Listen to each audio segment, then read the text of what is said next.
Hello everybody, I hope everyone is doing well and welcome back and welcome to my monthly roundup. I'm going to be going through all of the new products that I brought into my collection this month and give you my updated thoughts and review on all of the products after I was able to test them out for a longer period of time. I like to separate things into three categories. So the first one is of course my favorites. So that section is kind of like my monthly favorites, if you will. So those products are pretty much perfection in my eyes. Then we move on to my likes, which are the products that I did enjoy but I have a few reservations about, or I don't really see myself using them all the time. Then we'll move on to the last category, which is my disappointments, or the products that just simply did not work out for my skin. I think this roundup is going to be one of the shorter ones I've ever filmed. I didn't try too many new products this month, and I think that's just because brands are gearing up for the holiday season. That's what I suspect. Or maybe it was just the type of videos I was filming this month. But anyways, before we get into it, I'd love for you to subscribe if you aren't already. It means so much to me, and let's get to it. So I'm going to kick this video off with my favorite discovery of the month, which has been the Rare Beauty mascara. This just has every single quality I look for in a mascara. It's volumizing, it's lengthening, it is long wearing as well, it doesn't crumble or flake. But the best thing about this one is that it's super quick to apply. That's my favorite quality that a mascara can have, because I'm not one who loves to sit there and comb mascara through my lashes for a long time. I like to get that job done quickly, and this one does it. I can get both eyes done in a minute or so. I know I've only had this mascara for a month, but it's currently fighting the Marc Jacobs At Lashed mascara for its crown. This one is fantastic. Another one of my favorite discoveries of this month has been the NARS Soft Matte Complete Concealer. I like to use two shades, one for the under eye and one to spot conceal, because this is a really fantastic formula to use on the face or anywhere you have discoloration, because it has that soft matte texture, so it doesn't bounce the light off of those areas. And under the eyes, it's beautiful as well. It's just very long wearing, it looks really nice, it blurs out the under eye, and I've just been reaching for it a ton. The shades I use are 2.3, that's the one I like to use under my eyes currently, and when I'm using it on the face, I like to use the shade 2.8.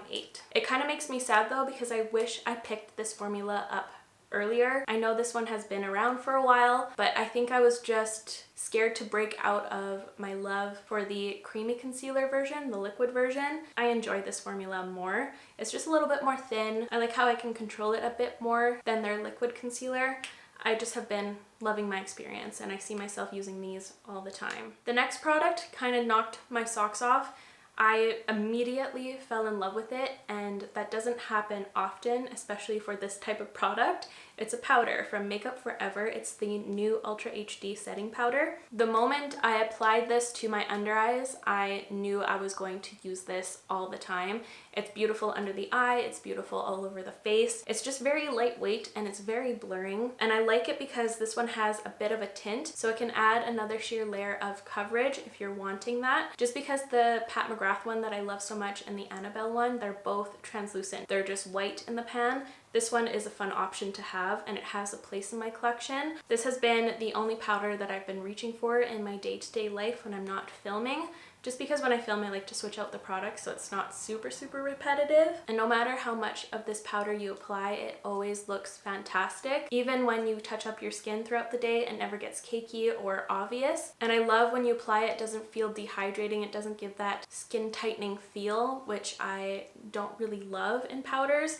It's just been a fantastic one. I'm really excited about this discovery. Highly recommend this one. Now I have a couple of eyeshadows to talk about. First up is this cute eyeshadow palette from Charlotte Tilbury. It's the Super Nudes Easy Eye Palette, and it is super easy to use, so it lives up to its name. But that's not the only reason why I love this palette. I didn't expect to like this one as much as I do. It just looks like a pretty basic, kind of boring eyeshadow palette when you first look at it, but the formula in here is really unique, because they're not your everyday boring matte formula. They all have this beautiful sheen to them that make them feel kind of creamy, but once they're applied to the eye, it has like the tiniest amount of pearl in them, but it's not obvious at all. They don't translate as shimmers. They look like mattes, but they just look like red carpet mattes, you know? Like they have that glow and richness to them. Yeah, I think that luminosity that's within these shadows really sold me, and I have been reaching for this one a lot. It's what I'm wearing on the majority of my eyes today. I mostly used these 3 shades here and a bit of the black just to smoke things out even further. But I really like this formula, it's really cool. And the last product in my favorites category are the Cosmic Pearl Dewy Eyeshadows from M Cosmetics. This is one of the most unique shimmer formulas I've ever tried. They're truly dewy, and the tiniest amount goes the longest way. I find that you can over apply these pretty quickly, so you just have to tap in here with your finger very gently. I will say that the shade range didn't super excite me, but it's the formula that really caught my attention. I really hope that they expand the shade range. What I would love to see is the same colors that they brought out in the So Soft blushes. I love the entire range of those blushes, and I think shimmer versions of them would be so beautiful, and to create those monochromatic looks with the blush and the matching eye, but in shimmer form, would be what my dreams are made of. Today, I'm wearing the shade Wish all over my eyelids.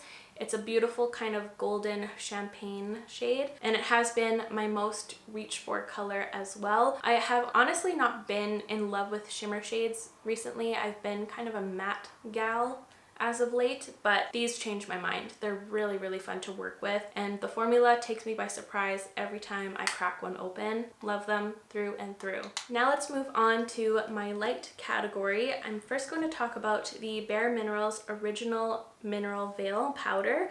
I have 2 shades that I've been kind of dabbling back and forth between. First one is Translucent, which is just a classic white, and Sheer Light. I really like this one. It's very blurring. I just find it to be very dehydrating, which I do think those kind of powders have a place sometimes. I do enjoy reaching for this type of powder when I know I'm going to need my makeup to stay on for a longer period of time.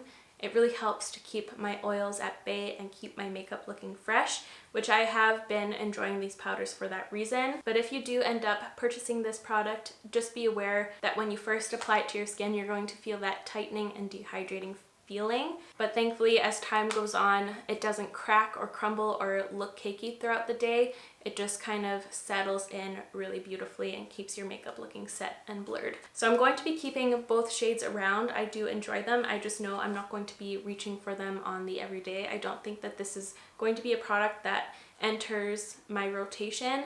It's going to be a product that I reach for in very specific situations. The next product is this Kara Weiss Flush and Glow blush in the shade Vibrant Ray. So this one is like a split pan highlighter and blush duo, which I wanted to love so deeply. I love half of it. I love the blush. I really don't like the highlighter just because I feel like it doesn't do anything. You kind of apply the product and it doesn't show up, so you're just kind of wasting a couple moments. I also find that this packaging isn't the greatest for this. I don't know if you'll be able to see. Right on the lid here, you can see it kind of pulling the oil from the product, which is making the product drier and drier even though it's not open. And I feel concerned about that. But I love this blush color. It's just such a cute, vibrant, corally peachy burnt shade, but I don't like the highlighting side, and I don't like it mixed in with the blush either. It just didn't really do anything for me. And the last product in my favorites this month is the NYX The Brow Glue. This went super viral on TikTok, so I had such high expectations for this one, which is always hard. I feel like I need to not have expectations even if a product is super hyped, just because whenever I try it for the first time, I'm always a little bit disappointed because I feel like I should be expecting magic, but I'm always left slightly disappointed even if the product is really good. This one is really good. I just find that if you layer a bit too much on your eyebrows, it kind of crumbles and then it looks like dandruff in your eyebrows. So just be cautious, you can't like build this up twice. But this stuff does have incredible hold. It doesn't make your eyebrows feel crunchy. You can achieve the super spiked, glued, laminated brows if you want. I just find that it doesn't really last long. I think I'm just very expressive with my forehead, so it just kind of detaches from the skin. But you can do it. I really like how I can spike up my eyebrows if I'm wanting to. There's just been a couple times that I've used this and it kind of gathered in my brows in a really gross looking way. that makes me not reach for this on the daily. Now let's move on to my last category, which are my disappointments, or the products I found unremarkable or they just simply did not work for me. So I'm going to kick this section off with the Tarte C Hydro Flex Serum Foundation. I couldn't get this foundation to work for the life of me. This is something I really ended up disliking. If it wasn't too late, I feel like I actually would return this. It looks good when you immediately apply it, but you take a brief second away from the mirror and you look back and it completely lifts off your face and just looks like it's sitting on top, which is really too bad. And it has nothing to do with my skincare or my primer underneath. I tried this one day just on bare skin and it did the exact same thing. It just did not work out for me in the slightest, so I would not recommend this one. But if you purchased this and tried it out, let me know your experience. Is that just me and my skin? Are we fighting? Let me know. Another product that my skin fights all the time is this NARS Soft Matte Primer. I'm really sad because this one feels amazing. It feels just like a lotion. I used it under my makeup today with one of my favorite foundations, and it does kind of what this did to me. It just makes every foundation look like it's lifted off my face no matter how little or how much I use. It just always makes my skin look really fake, if that makes sense. But like what I was getting into there, I really like its texture and feel. It feels just like a lotion. It blurs beautifully. It feels so nice, but it just doesn't collaborate with other products very well, you know? It just feels nice. Another product that I didn't really love is the Kaja Beauty mascara trio. I love to play with this. That's my one like about this thing. I think the packaging is genius. I think it's really fun to have 3 options. I wish the clear one was like a tubing mascara. That'd be really, really sick. I had really high hopes for this product, but I just don't really like the formulas that are in here. I don't find that they do very much. I have to sit there and build and build and build for it to get to the look I want. And like I was saying earlier, I just look for mascaras that are super quick and easy to apply. And this one is just super time consuming. But if you don't mind taking time to apply your mascara, if it's one of the only steps that you do for yourself, I don't think you'd be very disappointed in this product. I know a lot of people tell me that it looks great applying all 3 formulas. I don't have all day to do that. I did try it out today and it didn't really do much. I prefer this eye over here with the Rare Beauty one. If it was the only mascara I had in my collection, I would make it work. But since I have so many other formulas that I love so much and that are really easy and quick to apply, I just feel like I'm never going to reach for this one. It's just going to get lost in my collection and just sit there and rot, sadly. But yeah, didn't work out for me and my preferences. So the next product I have here to talk about is the Revlon Skin Lights Prismatic Bronzer. I really wanted to love this stuff. I think it's very inviting. I think that's all due to how the powder is pressed in here. It's a beautiful wave. It's beautiful to look at, but I think it's just way too hardly pressed in here or something, because I can barely get any pigmentation out. I really have to work my brush in there. I also did not love this one's tone on me. I found it to be slightly too orange for my tastes, but I think that's it. It's really too bad, but I didn't like this one. And I have a similar situation here with the highlighter version. It's the Skin Lights Prismatic Highlighter.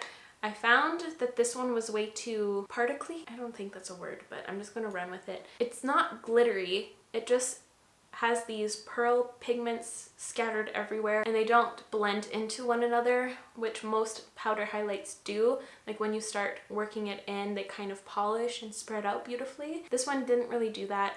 It felt very dry and powdery and it kind of just sat on top of my makeup without kind of seeping in as moments went on. Didn't love it. That's it. I have a concealer here, which I thought I was going to really love because I adore the foundation version of this concealer. This is the Armani Beauty Luminous Silk Concealer. It just makes my under eyes look like trash, and that's pretty much it. It doesn't look good with any powder on top. Even the powders that usually save the day for me, it ends up looking really cracked and settled and gross. Like, thank God you guys are kind of far away from me in today's video because I'm wearing it today. I wanted to give it one last shot before making up my mind, but it's still fighting with me. I just find that super shocking because I have a complete opposite experience with the foundation. I don't get it. out. And the last product I'm going to be talking about is the Charlotte Tilbury Nudegasm Face Palette. The only one that I like in this palette is the contour shade right here. This is the only one I really enjoy. But with that being said, it's way too slow of a builder. I usually like products that slowly build up, but this one was like far too slow. And I've only used this a couple of times, to be honest, and it looks like I've had this for months already. That's just due to the fact that I have to really scrub my brush in here to pick up any pigment. And in my original video using this, I thought that this was kind of a pressed palette, but it's actually a baked gelée formula. But that does not negate the fact that you can't pick up any product. Although it's a fancy formula, it doesn't really work for me. I also find that there's a huge problem with the shade range of this palette. This is the only one it comes in, but I just simply don't find that this palette is worth the money. This palette comes with a hefty price tag, and I do not recommend it, especially just for one singular shade in here. And the highlighter formula here is way too dry and bright for my liking. It kind of reminds me of the Revlon one I was just talking about. It just sits on top and looks really artificial and not flattering at all. It really accentuates my texture. It just never looks like it belongs with the other makeup products I have going on. And I really try to like the blush that's in this palette. I'm wearing it on my cheeks today. I really like the base color. It's a really pretty peachy shade, but it has far too much pearl in it, so it really enhances my pores, especially in the areas where I like to blush. Originally, I was going to place this palette in my light category, but the more I thought about it, the more it fit with my disappointments, especially just because I liked this one shade. But those are all of the products I'm going to be talking about today. Let me know if you've made any product discoveries that you love or hate. I would love to know. But that is all from me today, you guys. Thank you so much for being here. It means so much to me. If you enjoyed today's video, please give it a like. It would help me out so very much over here. I'll make sure to link all of these products in the description down below as always, and I will see you in my next one. Love you. Bye.